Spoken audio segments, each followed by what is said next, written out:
Chapter 5. And the Lord spake unto Moses, saying, Command the children of Israel that they put out of the camp every leper, and every one that hath an issue, and whosoever is defiled by the dead. Both male and female shall ye put out, without the camp shall ye put them, that they defile not their camps in the midst whereof I dwell. And the children of Israel did so, and put them without the camp. As the Lord spake unto Moses, so did the children of Israel. And the Lord spake unto Moses, saying, Speak unto the children of Israel, When a man or woman shall commit any sin that men commit, to do a trespass against the Lord, and that person be guilty, then they shall confess their sin which they have done, and he shall recompense his trespass with the principal thereof, and add unto it the fifth part thereof, and give it unto him against whom he hath trespassed. But if the man have no kinsman to recompense the trespass unto, let the trespass be recompensed unto the Lord, even to the priest, beside the ram of the atonement, whereby an atonement shall be made for him. And every offering of all the holy things of the children of Israel which they bring unto the priest shall be his, and every man's hallowed things shall be his. Whatsoever any man giveth the priest, it shall be his. And the Lord spake unto Moses, saying, Speak unto the children of Israel, and say unto them, If any man's wife go aside, and commit a trespass against him, and a man lie with her carnally, and it be hid from the eyes of her husband, and be kept close, and she be defiled, and there be no witness against her, neither she be taken with the manna. And the spirit of jealousy come upon him, and he be jealous of his wife, and she be defiled. Or if the spirit of jealousy come upon him, and he be jealous of his wife, and she be not defiled, then shall the man bring his wife unto the priest, and he shall bring her offering for her, the 10th part of an ephah of barley meal. He shall pour no oil upon it, nor put frankincense thereon, for it is an offering of jealousy, an offering of memorial, bringing iniquity to remembrance. And the priest shall bring her near, and set her before the Lord.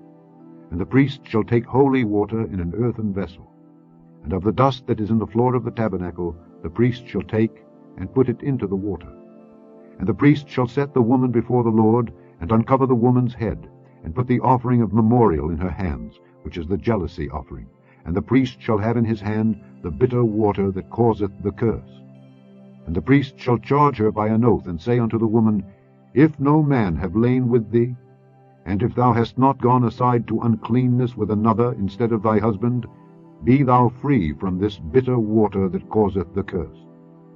But if thou hast gone aside to another instead of thy husband, and if thou be defiled, and some man have lain with thee beside thine husband, then the priest shall charge the woman with an oath of cursing, and the priest shall say unto the woman, The Lord make thee a curse and an oath among thy people, when the Lord doth make thy thigh to rot, and thy belly to swell.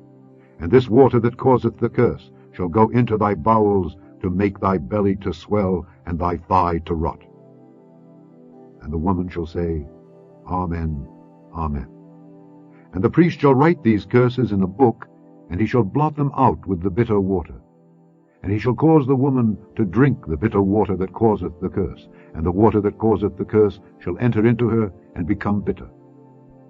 Then the priest shall take the jealousy offering out of the woman's hand, and shall wave the offering before the Lord, and offer it upon the altar.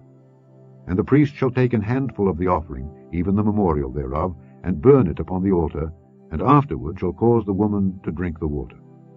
And when he hath made her to drink the water, then it shall come to pass, that if she be defiled, and have done trespass against her husband, that the water that causeth the curse shall enter into her, and become bitter, and her belly shall swell, and her thigh shall rot, and the woman shall be a curse among her people.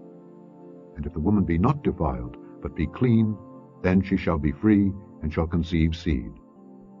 This is the law of jealousies, when a wife goeth aside to another instead of her husband, and is defiled. Or when the spirit of jealousy cometh upon him, and he be jealous over his wife, and shall set the woman before the Lord, and the priest shall execute upon her all this law. Then shall the man be guiltless from iniquity, and this woman shall bear her iniquity.